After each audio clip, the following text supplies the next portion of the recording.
तो हम बात करेंगे हिस्टोरिकल स्किल की। तो हिस्टोरिकल स्किल में हम क्रोनोलॉजी, टर्म्स और कॉन्सेप्ट की बात करेंगे।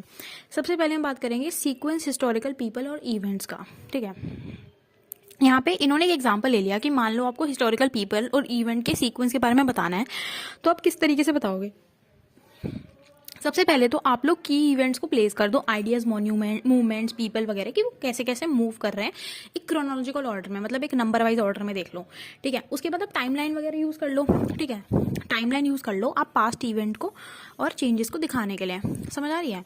उसके बाद आइडेंटिफाई कर लो, डेवलप कर लो एक timeline of world unrest that contributed to the migration. For example आप किसी चीज़ की बात कर रहे हो, ठीक है, जैसे मान लो आप माइग्रेशन की बात कर रहे हो या किसी की, तो आप बता सकते हो जैसे मान लो इस टाइम पे, जैसे मतलब आप नॉर्मल बता रहे हो तो आप कहोगे कि जैसे वर्ल्ड वॉर हुई थी तो ये लोग माइग्रेट कर रहे थे, या वियतनाम वॉर हुई थी, या यूगोस्लाविया की वॉर हुई थी, या सूडान में वॉर हुई, या मसकरे हुआ तो कोई, तो इस एग्जाम्पल से आप उसे सफाइज कर सकते हो। ठीक है, उसके बाद आपका हो गया हिस्टोरिकल टर्म्स यूज़ करना और कॉन्सेप्ट यूज़ करना जो उस कंटेंट से रिलेटेड बात कर रहे हैं, जैसे कि democracy, federation, enfranchisement, suffrage, heritage, diversity. तो यहाँ पे टर्म्स आपने यूज़ कर ली।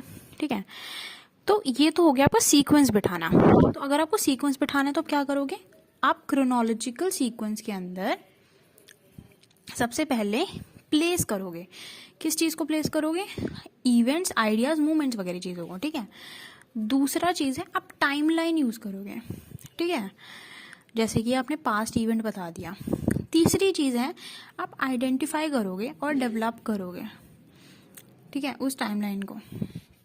ठीक है, जैसे वर्ल्ड वॉर हुई थी या कुछ भी एग्जांपल देके टाइमलाइन किसकी, पास्ट इवेंट की। और चौथी चीज़ है आप टर्म्स और कॉन्सेप्ट बताओगे।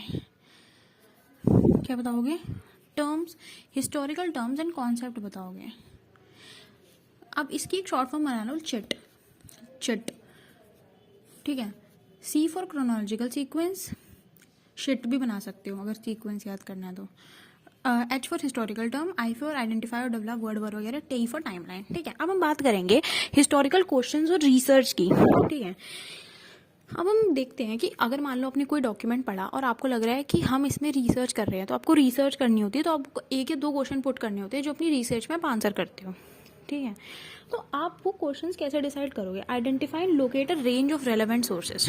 सबसे पहले तो अगर आप किसी भी चीज़ के बारे में बात कर रहे हो, मान लो आप वियतनाम की वॉर की बात कर रहे हो, या आप अम्बेडकर के बुद्धिज्म में कन्वर्ट होने की बात कर रहे हो, तो ऐसा नहीं है कि आपने एक सोर्स पढ़ा आप उसी में लग गए कि भाई ये सोर्स जो है ये एकदम सही है, जो ऑथर ने कह दिया वो सही बात है। आप बहुत सारी सोर्स के रेंज को कह सकते हो लोकेट करो। ठीक है, मतलब बहुत सारे सोर्स पढ़ो। समझ आ रही है। और उसमें से क्या करोगे आप, मान लो किसी सोर्स में आपको लग रहा है कि उसने ना बढ़ा चढ़ा के बात कह दी, जैसे ये अक्सर ना पुराने सोर्स में होता है, जैसे मान लो कोई हम मुगल्स पढ़ रहे हैं तो जैसे बर्रानी अगर लिखेगा, बर्रानी एक राइटर है मुगल का, तो वो हमेशा तारीफ ही करेगा मुगल्स की, तो आपको पता चल जाएगा कि ये ना ज़्यादा बड़ी बड़ी फेंक रहा है। तो यहाँ पे आपको जहाँ पे भी एग्जेजरेशन हो गया, जहाँ भी बढ़ा चढ़ा के दिखा रखा है, वहाँ पकड़ने की जरूरत होती है। और दूसरे सोर्स में आपको वो चीज़ मिलेगी नहीं, दूसरे सोर्स वाला बंदा इतनी तारीफ करेगा नहीं। सिंपल सी बात है, बर्रानी मुस्लिम है या इरफान हबीब मुस्लिम है, तो अगर वो मुगल्स की बात करेंगे तो वो मुगल की तारीफ करेंगे। तो इस तरीके से आपको कमियां ढूंढनी होती है। तो बहुत सारे आप सोर्स अगर कांटेक्ट करोगे तो आपको पता चल जाएगा ये बात झूठ लिखी हुई है। अब हम बात करते हैं इंटरनेट सर्च इंजन। तो आप इसमें यूज़ कैसे करोगे, सर्च इंजन यूज़ कर लो, लाइब्रेरी यूज़ कर लो, कैटलॉग यूज़ कर लो, म्यूजियम यूज़ कर लो, इंडेक्स यूज़ कर लो, तो पता ही क्या क्या यूज़ कर सकते हो। फिर हम बात करेंगे कि आप एक और चीज़ कर सकते हो। मान लो आप मुगल्स पढ़ रहे हो, ठीक है, और आप किसी मुस्लिम परिवार को जैसे जानते हो, तो आप उनसे जाके उनके कम्युनिटी को आइडेंटिफाई करके उनका इंटरव्यू ले सकते हो, किसी भी कम्युनिटी का। तो उनको कुछ ना आपसे ज़्यादा पता होगा अपनी कम्युनिटी के बारे में। मैं ये नहीं कह रही कि वो उन्हें सच ही पता होगा, आपको सच ही बताएंगे, लेकिन उनके बात करने के तरीके में, जैसे अगर आप किसी से उनके पूर्वज पूछो तो उन्हें ज़्यादा पता होगा कि वो क्या करते थे, जैसे कोई चरवाहा था या कुछ था। तो आप हमेशा लोगों से बात करके, इंटरेक्ट करके क्वेश्चन पूछो, और क्वेश्चन आपको अच्छे से तैयार करने चाहिए, और आपको क्वेश्चन इस तरीके से पूछने चाहिए कि आदमी के पास गलत आंसर देने का स्कोप कम से कम रहे, तब एक बढ़िया हिस्टोरियन बन पाओगे तुम। ठीक है, अब हम बात करते हैं कि मान लो आप कोई सोर्स पढ़ रहे हो, तो आप एनालाइज कैसे करोगे उस सोर्स को और यूज कैसे करोगे उस सोर्स को। देखो, सबसे पहले इंफॉर्मेशन जो है वो आपकी इंक्वायरी क्वेश्चन पे बैठेगी। मतलब आपने कोई सोर्स पढ़ा, उसके बाद पहले पढ़ने के बाद आप ये सोचोगे कि ये चीज़ें हैं मैंने पढ़ ली, ठीक है, इस चीज़ पे आप डाउट करोगे, ये पता नहीं सही है नहीं झूठ, ये चीज़ लगेगी आपको ये सही सी बात है, कुछ चीज़ आपके मन में क्वेश्चंस बनेंगे कि ये वाली क्वेश्चन का तो इस सोर्स में जवाब दिया नहीं। तो उन जो भी क्वेश्चन बन रहे हैं ना, उन क्वेश्चन को लिखो और दूसरे सोर्स को पढ़ो और देखो वो कितने क्वेश्चन दूसरे सोर्स के थ्रू आंसर हो पा रहे हैं। तो ये बड़ी इंपॉर्टेंट चीज़ हो जाती है, इंक्वायरी क्वेश्चन बनाना, ठीक है। अब आते हैं, तो अब इसके लिए क्या करोगे, आप रेलेवेंट हिस्टोरिकल इन्फॉर्मेशन ढूंढोगे प्राइमरी और सेकेंडरी सोर्स में। वही मतलब आप एक सोर्स पढ़ने के बाद दूसरे सोर्स में अपने क्वेश्चंस का आंसर ढूंढोगे जिनका आपको उत्तर नहीं मिला। अब आप एक और चीज़ है, कंपेयर करोगे information and range of sources. वो आपको पहले भी बता चुकी कि अगर आप हिस्ट्री पढ़ रहे हो ये, तो आप हमेशा कंपेयर करो। किस चीज़ को कंपेयर करो, इस चीज़ को कंपेयर करो कि कौन सा सोर्स सही बात कर रहा है, कौन सा गलत कर रहा है, और जो बात ज़्यादातर सोर्सेज में रिपीट हो रही है वो मोस्ट प्रोबेबली सच ही होगी, वो झूठ नहीं होगी। और ऐसी कोई बात जो एक आध सोर्स में दिख रही है आपको और आपको पता चल गया कि भाई एक रिलीजियस कम्युनिटी की बात हो रही है, या इस बंदे का इस आइडियोलॉजी के प्रति कह सकते हैं वो है, कह सकते हैं मुड़ाव है आइडियोलॉजी। जैसे मान लो कोई ऐसे राइटर है जो लेफ्टिस्ट है, जैसे रोमिला था पर लेफ्टिस्ट है, तो वो उनकी बुराई करेगी ना, इसमें तो तुम लगा सकते हो ना दिमाग। तो उसकी बात को इतना सच मत मानो, उसको थोड़ा सा एनालाइज करो, कैसे थोड़ा शक में रहो कि हाँ हो सकता है 40% 50% सही कह रही है, तो आप ये चीज़ फाइंड कर लोगे। तो ये कोट है बड़ी फेमस, हिस्ट्री को जानने से पहले हिस्टोरियन को जाने, before knowing the history know the historian. और ये एक एग्जाम्पल भी दिया उसमें कि जैसे आप कोई हिस्ट्री पढ़ रहे हो एक्स पर्सन की, तो वाई के पास जाओ जो एक्स का दोस्त होगा, और वाई से पूछो कि एक्स है किस टाइप का इंसान, जैसे उसने हिस्ट्री लिखी। तो दो तरीके होंगे, अगर आपको उस एक्स के बारे में कुछ भी जानने को नहीं मिल रहा, कि आपको पता ही नहीं चल रहा वो कैसा इंसान है, या तो आप एकदम बहरे हो, अंधे हो, मतलब आपको समझ ही नहीं आ रहा कि मतलब आप उसे पॉइंट नहीं कर पा रहे। दूसरा, या फिर आपका जो हिस्टोरियन है वो डल डॉग है। डल डॉग मतलब वो कुछ दिखाता ही नहीं है, ठीक है। कुछ हिस्टोरियन ऐसे होते हैं, जैसे आर एस शर्मा है, जो आर एस शर्मा है ना, उसकी तुम पूरी हिस्ट्री पढ़ लोगे। सिमिलरली उपेंद्र सिंह है, उपेंद्र सिंह का भी गलत वो है। उपेंद्र सिंह का सीन ये है कि उपेंद्र सिंह की आप पूरी हिस्ट्री पढ़ लोगे, लेकिन आपको लगेगा भाई ये तो डिस्क्रिप्टिव हिस्ट्री, मतलब वो कहानी बताया जा रहा है, लेकिन आपको कभी उसकी आइडियोलॉजी नहीं पता चलेगी कि ये लेफ्टिस्ट है कि राइटिस्ट है कि कुछ है। और ऐसे बहुत कम लोग होते हैं, जैसे कि माइकल सैंडल ने वो जो हार्वर्ड पे वो करी थी, उसमें आप 22 लेक्चर देख लो, लेकिन आपको पता नहीं चलेगा जो टीचर है वो किस चीज़ को सपोर्ट करता है। वो उसको भी सही बोल देगा, उसको भी सही बोल देगा। और ऐसा हिस्टोरियन बहुत सही होता है एक तरीके से, क्योंकि इस हिस्टोरियन से आपको भेदभाव नहीं, अगर उसके देखो ये तो हो ही नहीं सकता कि कोई इंसान भेदभाव ना करे, कहीं ना कहीं तो हल्का सा झुके ही होगे, लेकिन तुम उस झुकाव को अपनी इंटेलेक्चुअल डिस्कशन के बीच में आने नहीं दे रहे। ये तुम्हें हिस्ट्री के पास लेके जाएगा। हिस्ट्री पूरी तरीके से कोई जान ही नहीं सकता, लेकिन ये आपको हिस्ट्री के पास लेके जाएगा, ठीक है। अब हम आगे देखते हैं, आगे में है जैसे बहुत सारे तुम रिसोर्स हैं उनको एग्जामिन करो, ठीक है, उनका एविडेंस सोर्सेज को एग्जामिन करो। एविडेंस में examine a range of sources of evidence to identify similarity और डिफरेंस। सिंपल सी बात है। And describe what they reveal about the past. आप एक काम करो, एक एक्सेल की शीट बना लो, उसमें बहुत सारे जो आपके सोर्स हैं उसमें जो सिमिलैरिटी है वो लिखो और जो डिफरेंसेस हैं वो लिखो। तो डिफरेंस जो होते हैं यूजुअली उनमें आपको सोचने की जरूरत होती है, वो सच हो भी सकते हैं नहीं भी हो सकते, ठीक है। ऐसा नहीं है कि वो नहीं होंगे सच। कई बार ऐसा होता है कि कोई हिस्टोरियन ने बहुत अच्छे से रीडिंग करी और मान लो उसने अपना कोई इंटरप्रिटेशन दिया, आपको लग रहा है भाई वो सच है। मान लो दूसरे हिस्टोरियन ने वो इतनी मतलब जनरलाइज व्यू में इतना बढ़िया चीज़ नहीं पकड़ी जो उस हिस्टोरियन ने पकड़ ली। तो आपको ध्यान से देखना है कि डिफरेंसेस, ऐसा नहीं कि डिफरेंस है तो वो गलत ही होगा। अब हम आते हैं पर्सपेक्टिव और इंटरप्रिटेशन पे। तो हम आइडेंटिफाई करेंगे पॉइंट ऑफ व्यू पास्ट और प्रेजेंट का। कैसे करेंगे? लैंग्वेज देख के, use in sources to identify values and attitude. पुराने टाइम की वैल्यू और एटीट्यूड बताने के लिए आप लैंग्वेज देखोगे उसकी और एनालाइज करोगे सोर्सेज। आप परसुएसिव टेक्निक बताने के लिए जैसे modality and use of passive voice to cover a lack of sources, ठीक है। तो आप एक तो वहाँ पे लैंग्वेज देखोगे, ठीक है, आप परसुएसिव टेक्निक्स देखोगे और पैसिव वॉइस का यूज देखोगे,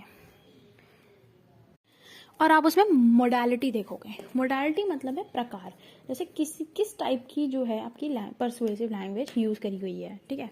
अब हम बात करेंगे एक्सप्लेनेशन एंड कम्युनिकेशन।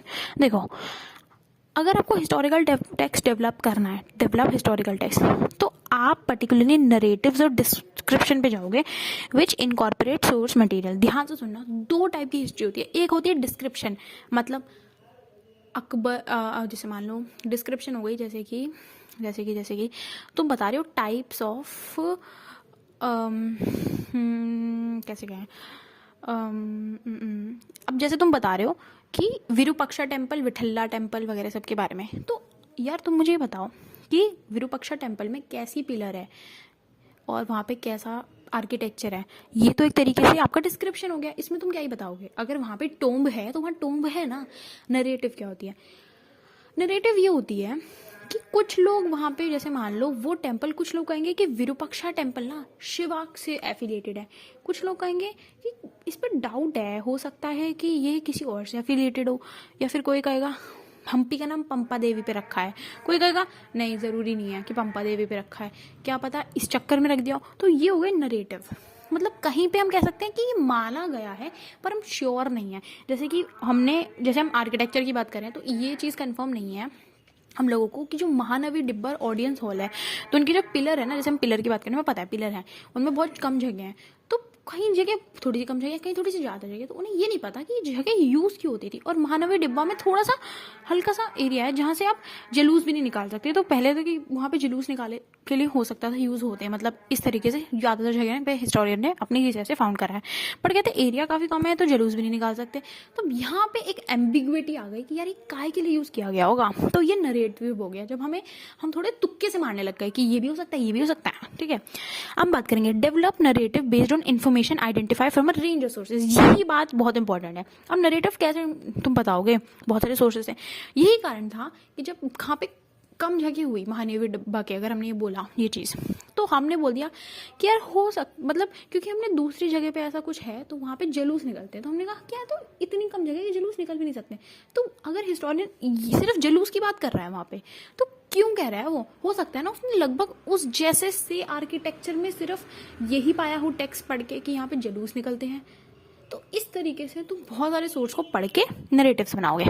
हम बात करते हैं कंबाइन करोगे लिटरेरी और इंफॉर्मेशनल लैंग्वेज। यही है डिस्क्रिप्शन और लिटरेरी दोनों को कंपेयर करने की जरूरत है। कहानियां भी समझो, जैसे इस पे पता नहीं क्या होता था, ये भी हो सकता है, ये भी हो सकता है, और डिस्क्रिप्शन भी समझो। आर्किटेक्चर तो तुम बताओगे ही ना कि क्या था। अगर वर्ल्ड वॉर इस टाइम पीरियड में लड़ी गई है तो उसका टाइम पीरियड तो तुम कर ही नहीं सकते ना डिबेट, तो इसमें तो कोई बात ही नहीं है। तो इन्फॉर्मेशन को भी समझो और लिटरेरी को भी समझो। आगे है इवोकेटिव लैंग्वेज को भी समझो और कॉम्प्लेक्स नरेटिव स्ट्रक्चर को भी समझो। अब देखो इसमें ये है कि इवोकेटिव लैंग्वेज जो होती है वो लैंग्वेज होती है जो आपने कोई चीज़ पढ़ी और आपको किसी और चीज़ की याद दिला दी, क्या कहते हैं, रीडर को किसी और चीज़ की याद आ गई। तो इवोकेटिव लैंग्वेज और कॉम्प्लेक्स नरेटिव स्ट्रक्चर को कंबाइन करने की ज़रूरत है। जैसे फैक्चुअल वोकैबुलरी में, जैसे आपने कोई चीज़ पढ़ी कि ऐसा होता था, आपको ये ऐसा है पता नहीं इसमें, तो आप उस चीज़ को दूसरे किसी हिस्टोरिकल रिसोर्स से रिलेट करके कह रहे हो सकता है कि ये भी होता हो, आपने कोई नया पर्सपेक्टिव ड्रॉ कर दिया। उसके अलावा आपको नरेटिव स्ट्रक्चर बनाने की ज़रूरत है, फैक्चुअल वोकैबुलरी बनाने की ज़रूरत है, simple and compound sentence structure बनाने की भी ज़रूरत है। तो इस तरीके से, ठीक है। Compose historical text, for example information report, expository text, persuasive text, recount, biography. आपको हिस्टोरिकल टेक्स्ट कंपोज करने की भी काफ़ी ज़रूरत है, जैसे कि इंफॉर्मेशन रिपोर्ट, ठीक है, एक्सपोस्टरी टेक्स्ट, पर्सुएसिव टेक्स्ट, रिकाउंट। आपको पता होना चाहिए कि ये जैसे रिपोर्ट है सिर्फ आपको इन्फॉर्मेशन दे रही है, ये वाली जो आपका टेक्स्ट है वो आपको परसुएड करने की कोशिश कर रहा है कि यार ऐसा होता होगा। तो आपको पता होना कि ये मुझे परसुएड करने की कोशिश कर रहा है, मतलब मैं उसकी बातों में एकदम आ ना जाऊँ, मतलब मानो उसकी बात, बट उसमें से कमियां भी निकालो, देखो कि ये बात ठीक नहीं जा मेरी भाई। रिकाउंट और बायोग्राफी, आपको बहुत सारे जो है ओरल, ग्राफिक और रिटन फॉर्म्स ऑफ कम्युनिकेशन भी यूज़ करने की ज़रूरत है और डिजिटल टेक्नोलॉजी भी यूज़ करने की ज़रूरत है, जैसे चार्ट हो गया, graph, table, digital presentation, written and oral presentation to explain the past using ICT, create a digital study using text, images and audio visual material. तो ये भी हो गया, ठीक है। अब हम थोड़ा सा बात करेंगे, चलेंगे आगे, हम हिस्टोरिकल इंक्वायरी की बात करते हैं। देखो मैं आपको बहुत सिंपल बताती हूँ, हिस्टोरिकल इंक्वायरी की डेफिनेशन क्या लिखोगे सबसे पहले। ये अपने हिस्टोरिकल स्किल्स पढ़ा है, ठीक है, ये पूरा पोर्शन हिस्टोरिकल स्किल्स है। हम बात करेंगे हिस्टोरिकल इंक्वायरी की। हिस्टोरिकल इंक्वायरी जो है वो एक प्रोसेस है क्वेश्चंस को इन्वेस्टिगेट करना। इंक्वायरी कर रहे हो ना, क्वेश्चंस निकालोगे आप अबाउट द पास्ट के बारे में, इतिहास के बारे में, बाय एनालाइजिंग एविडेंस। क्या करके? एविडेंस को एनालाइज करके बेस्ड ऑन आर्टिफैक्ट्स। ठीक है, क्या करके? एविडेंस को एनालाइज करके आर्टिफैक्ट्स के बेस पर, in order to make a claim और प्रोवाइड एन एक्सप्लेनेशन। किस हिसाब से? कोई क्लेम करना या फिर कोई एक्सप्लेनेशन। देखो, हिस्टोरिकल इंक्वायरी में आप क्वेश्चंस निकालोगे, ठीक है, पास्ट इतिहास के बारे में, और एनालाइज करोगे एविडेंस, ठीक है, प्रूफ निकालोगे आप कोई भी आर्टिफैक्ट के बारे में, जैसे इस पे ये है, इसका क्या मतलब, प्रूफ क्या है इस चीज़ का। या तो आप कोई क्लेम बना रहे हो कि यार देखो, मतलब क्लेम कर रहे हो ऐसा होता है, ठीक है, या फिर कोई आप एक्सप्लेनेशन दे रहे हो उसके बारे में। तो आपको बहुत ज़रूरी है कि आप इंक्वायरी, मतलब आप पहले इंक्वायरी करोगे, मतलब क्वेश्चन पूछ लोगे, फिर आप खुद ही उसको आंसर कर दोगे। इस तरीके से इंक्वायरी होती है। आगे चलते हैं, एंगेजिंग इन हिस्टोरिकल इंक्वायरी। देखो, अब वो कह रहा है कि हिस्टोरिकल इंक्वायरी करनी है तो आप क्या करोगे। आपको यहाँ पे एप्लीकेशन करने की जरूरत है हिस्टोरिकल रीडिंग स्किल्स का। आपको सिंपल रीड नहीं करना, हिस्टोरिकली रीड करना है। आपको हिस्ट्री का डिटेक्टिव बन के समझना है। समझ आ रही है? हिस्टोरिकल रीडिंग सीखनी है आपको। ये सही है, ये गलत है, इसमें ये जो राइटर है वो बकवास कर रहा है, historian, sorry not writer, historian यहाँ पे ये झूठ बोल रहा है, इसमें हो सकता है कुछ सच हो, इसमें हो सकता है 70% सच हो, इसमें हो सकता है पूरा ही गलत हो, इस तरीके से। तो ये अलग अलग बातें होती हैं। बहुत जगह ना बढ़ा चढ़ा के लिख दिया जाता है। कई बार जब आर्मी का बताते हैं, या हॉर्समैन कितने थे, या आर्मी कितनी बड़ी थी इनकी, तो कुछ ज़्यादा ही बता देते हैं। 5 लाख सोल्जर थे, 2 लाख सोल्जर थे, इतनी तो वहाँ पॉपुलेशन भी ना थी जितनी वो सोल्जर बता देते हैं। तो यहाँ पे पता चल जाना चाहिए ये तो बकवास पेल रहा है यहाँ पे बैठकर। ठीक है, अब हम बात करते हैं कि हिस्टोरिकल रीडिंग स्किल कैसे डेवलप करेंगे। देखो, हिस्टोरिकल रीडिंग स्किल में एक वे होता है अप्रोच करने का, written document with the lens of detective. वही ना, आप कंपेयर करके गलतियां निकाल दोगे। ठीक है, थोड़ा सा सबसे पहली चीज़ ये करना कि जब भी कोई डॉक्यूमेंट पढ़ रहे हो ना, जैसे उसका जो लेखक है उसके बारे में गूगल कर लो, उसकी आइडियोलॉजी समझ लो कि ये लेफ्टिस्ट है या ये राइटिस्ट है, या इस धर्म का वो है ठेकेदार, या इसका है, या एकदम वैसा है, कह सकते हैं बोरिंग इंसान है। उसके बारे में पॉइंट्स लिख लो, तब तुम अच्छे से उसको एनालाइज कर पाओगे। उसके बाद आते हैं position the reader as a questioner of the reason and content of the document. जो रीडर है वो क्वेश्चनर बन जाए ओरिजिन का और डॉक्यूमेंट के कंटेंट का। डॉक्यूमेंट की हर चीज को उसे क्वेश्चन करना है कि ये हुआ होगा या नहीं। आंसर हाँ भी हो सकता है, ना भी हो सकता है। कई बार आंसर पूरी तरीके से ना होगा, कई बार हाँ होगा, पर ज्यादातर आंसर ऐसा होगा कि कुछ तो बात सही है और कुछ बात फेंकी हुई है। अब अगर हम कहते हैं कि अशोका की आर्मी 5 लाख बड़ी थी, ये तो पता है हमें, ये बढ़ा दिया है, बट हम ये नहीं कहते कि बिल्कुल ही छोटी थी, कुछ तो होगी। 5 लाख नहीं होगी, पर हो सकता है 2 लाख तो हो, 3 लाख तो हो। तो इस हिसाब से गलती निकाल दोगे। आगे, reading in history is different than reading in other subject area. ये समझो, हिस्ट्री में पढ़ना ना एकदम लेंस की तरह पढ़ना है। दूसरे सब्जेक्ट की तरह आप सिंपल रीडिंग मार के जो क्या कहना चाह रहा है राइटर, ये नहीं बताना राइटर कहाँ पे बकवास कर रहा है, राइटर कहाँ पे सही लिख रहा है, ये बताना बहुत जरूरी है। अब बात करें हिस्टोरिकल रीडिंग स्किल के लिए आपको क्या क्या 4 प्रोसेस पता होने चाहिए। सोर्सिंग, कंटेक्चुअलाइजिंग, क्लोज रीडिंग और कॉर्पोरेटिंग। ठीक है, सबसे पहली आ गई आपकी सोर्सिंग। इसका क्वेश्चन क्या है, जैसे मान लो कोई आर्टिफैक्ट आपको मिल गया, ठीक है, आप देखोगे किस टाइप का आर्टिफैक्ट है, किसने बनाया था, कब बनाया था, कहाँ बनाया था, ऑथर का क्या पर्सपेक्टिव है, क्यों बनाया था, क्या ये रिलायबल है भी या नहीं है आर्टिफैक्ट। समझ गए हो? आर्टिफैक्ट मान लो जैसे आपको डायनासोर का दांत मिल गया, समझ रहे हो, किस टाइप का है, किसने बनाया है, हु क्रिएटेड। अब किसी ने तो बना नहीं है डायनासोर का दांत, तो ये तो फालतू क्वेश्चन है इसके लिए। डायनासोर का ही दांत है तो भगवान ने बनाया होगा।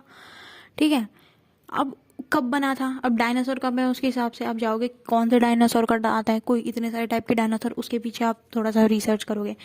अब कहाँ बनाया था, अब देखो, अब मान लो फॉर एग्जांपल वो पर्टिकुलर डायनासोर आपको अफ्रीका में मिलता था और वो दांत आपको मिल गया यूरोप में, तो आप वहाँ पे थ्योरी बनाओगे ना, ये चल चल के आ गया यूरोप में, माइग्रेट कर गया, ठीक है, तो यहाँ पे आपको थोड़ा सा दिमाग लगाना पड़ेगा, ऑथर का क्या पर्सपेक्टिव है उसके बारे में, उस दांत के बारे में। अब ऑथर का पर्सपेक्टिव ये भी हो सकता है, जैसे मान लो ऐसा दुनिया को हर हिस्टोरियन हर डायनासोर का दांत मिल रहा है, नहीं मिलता ना हर का, तो वो ऑथर कहेगा कि यार ये कैसे बच गया, ये इसका दांत कैसे मिल गया मुझे, या इसकी बॉडी मुझे कैसे मिल गई। तो अब वो वहाँ पे ऐसे तुक्के मारेगा, शायद इसकी मौत ऐसे हुई होगी इसलिए बॉडी सेव हो गई, हो सकता है ऐसी हुई। तो ऑथर का पर्सपेक्टिव जान लो, मानो मत किसी चीज़ को, बट उसका पर्सपेक्टिव जान लो। उसके बाद वाई वॉज इट क्रिएटेड, तो ये तो कोई सवाल नहीं है इस वाले कॉन्टेक्स्ट में, क्योंकि डायनासोर का दांत तो क्यों बना, तो वो डायनासोर पैदा हुआ तो डायनासोर का दांत बनेगा। अब क्या ये रिलायबल है या नहीं है, देखो कोई भी चीज़ ना 100% रिलायबल होगी, ना कोई भी चीज़ 100% नॉन रिलायबल होगी, ठीक है। तो उस हिसाब से आपको देखना है कि क्या है सीन। अब हम बात करेंगे आगे, आगे बात करनी है आपको कॉन्टेक्चुअलाइजिंग की। कॉन्टेक्चुअलाइज में आप ये सबसे पहले देखोगे कि डॉक्यूमेंट कहाँ बना था। मान लो अभी हम बात करते हैं, अब एग्जाम्पल लेते हैं कोई टेक्स्ट का, टेक्स्ट मान लेते हैं हम, मान लो इरफान हबीब ने कोई मुगलों के बारे में नहीं, हम यहाँ पे सुनील कुमार ने कैसे लिखा है कुतुब और मॉडर्न मेमोरी पे, हम वो बात करते हैं, चलो ठीक है। तो उसने कुतुब मीनार के बारे में लिखा है सुनील कुमार ने। अब देख लो सुनील कुमार हिंदू है, वो मुगल के बारे में लिख रहा है, तो आपको पहले ही पता चल गया कि, और उसके बाद थोड़ा सा गूगल कर लेना, कुछ ऐसे भी हिंदू होते हैं जो मुगलों को सपोर्ट करते हैं, मतलब बहुत ज़्यादा, ठीक है। तो आपको थोड़ा सा उसका आइडियोलॉजिकल पॉइंट ऑफ व्यू पहले जानना है, ठीक है। अब देखो ये डॉक्यूमेंट बना कब था, मतलब कब उसने लिखा, ठीक है। अब कहाँ बना था, मतलब कहाँ पे उसने लिखा था, या सुनील कुमार कहाँ रहता है, या फिर वो कहाँ काम करता है, थोड़ा सा देख लो। अब वो डिफरेंट कैसे है डॉक्यूमेंट, व्हाट वाज अच्छा नहीं वो डिफरेंट नहीं है, व्हाट वाज डिफरेंट देन, जब उसने लिखा तब क्या डिफरेंट था। मतलब देखो कोई भी हिस्टोरियन है वो इतने टॉपिक है किसी के बारे में भी लिख सकता है। अगर सुनील कुमार बैठा बैठा कुतुब मीनार के बारे में ही लिख रहा है तो इसके पेट में कौन सी गुड़गुड़ थी कि वो कुतुब मीनार के बारे में ही लिख रहा है, ये जानना जरूरी है। मैं कह रही हूँ आपको आंसर नहीं पता होगा, लेकिन आप कुतुब मीनार की खास बात सर्च करोगे कि कुछ जो कुतुब मीनार अलग क्यों था। हम बात करेंगे व्हाट वाज द सेम, मतलब और जो डॉक्यूमेंट है उससे कुछ मिल खाता है इसमें या सब कुछ अलग है, वो देख लो। How might the circumstances in which the document was created affects its content. एक और चीज अब देखो, आज के टाइम पे अगर तुम कुतुब मीनार के बारे में लिखोगे तो आज माहौल ऐसा है, हिंदू मुस्लिम बहुत लड़ रहे हैं भारत में, तो अगर कोई हिंदू लिखेगा जो नॉर्मल हिंदू है, मैं ये नहीं कह रही वो मुगलों को सपोर्ट करता है, चाहे वो कितना भी बड़ा कुछ भी है, बट देखो मैं आपको बहुत सिंपल बात बताती हूँ, रोमिला थापड़ भी अगर लेफ्टिस्ट है, मतलब वो हिंदू एक तरीके से मान लो हिंदू विरोधी है, या मतलब वो नहीं मानती उस चीज़ को, तब भी वो मुस्लिम के साथ नहीं खड़ी होगी जाके, वो लेफ्टिस्ट होगी, बट वो उसकी आइडियोलॉजी एकदम मैं नहीं बोलती कि प्रो मुस्लिम होगी या मुस्लिम्स को बड़ा वो सपोर्ट करेगी। तो आज के कॉन्टेक्स्ट में अगर कोई कुतुब मीनार के बारे में लिख रखा है तो हो सकता है वो बहुत नेगेटिव लिख दे, अगर कोई हिंदू लिख रहा है तो, जिसकी नॉर्मल आइडियोलॉजी है। बट उस टाइम में क्या क्रिएट था, मान लो उस टाइम पे दोनों के बीच में दोस्ती बढ़िया हो रखी हो, ठीक है, मतलब प्रॉब्लम ना हो, तो ये जान लो थोड़ा सा। एक और बात, अब हम बात करते हैं क्लोज रीडिंग कैसे आप करोगे, मतलब आप कोई सोर्स है उसको पढ़ रहे हो कैसे। सबसे पहले तो आप ये पता कर लो कि ऑथर क्या क्लेम क्या कर रहा है। देखो ऑथर कुछ ना कुछ बोलेगा जरूर, तो आप उसकी क्लेम समझ लो सबसे पहले, कि ये कह रहा है कि कुतुब मीनार जो था वो सब ऐसा सबसे बढ़िया आर्किटेक्चर है मुगलों का, ठीक है, और ताजमहल नहीं है, वो कुतुब मीनार को बोल रहा है, ज्यादातर लोग ताजमहल को बोलते हैं फॉर एग्जांपल, और वो कुतुब मीनार को बोल रहा है। तो पहले तो आप क्लेम लिख लो कि ये बात कर रहा है, ठीक है। अब बात है वो या बकवास है वो, ये बाद में आप देखो।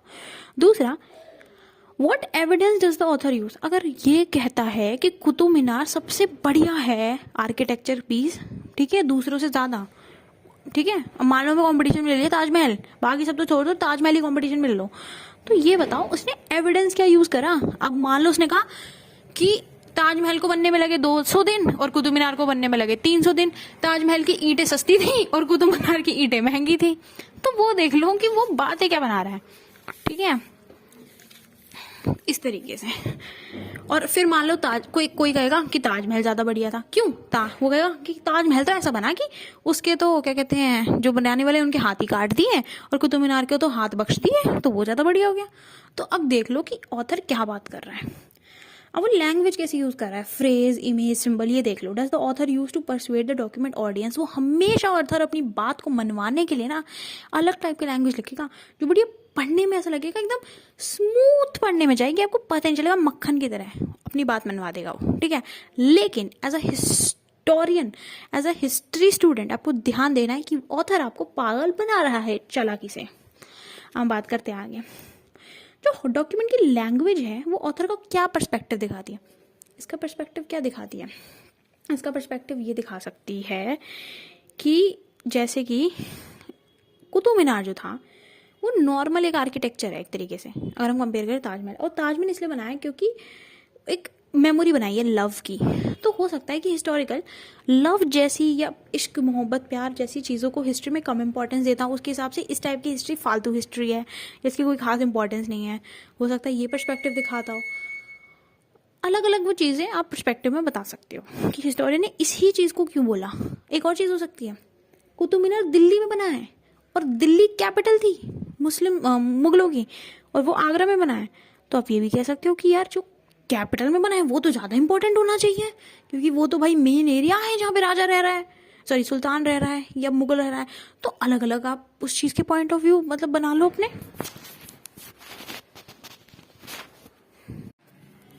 अब हम बात करेंगे नेक्स्ट की, दैट इज कॉरोबरेटिंग। देखो कॉरोबरेटिंग बहुत आसान है, ऐसा कुछ है नहीं इसमें।